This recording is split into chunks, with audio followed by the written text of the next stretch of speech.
I জানো, ফুপিনা এক কাণ্ড করেছে। তুমি এখন নিজ থেকে ছেলের ঠিকানাটা নিয়ে একটু যোগাযোগ করো। আমার করাটা কি ঠিক হবে?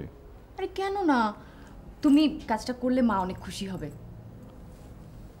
আচ্ছা ঠিক আছে, আমাকে নাম্বারটা দাও, আমি এক্ষুনি যোগাযোগ করছি। হ্যাঁ দিচ্ছি, আমাকে কার্ড দিয়েছে। এই তো।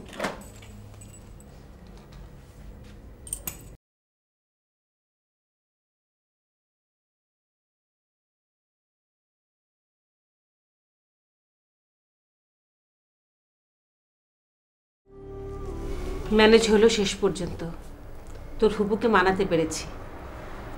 শোন, বাড়িটা মনে হয় ছাড়তেই হবে, তোর ফুপুর টাকার দরকার। এটা ফুপুর একটা টেকনিক মা। হাসপাতালে যাবে, তোর বাবা যদি চেক সই করার মতো সুস্থ হয়ে থাকে তাহলে চেক সই করিয়ে নেবে, বাড়িতে হাত দেবে না। আর তা না হলে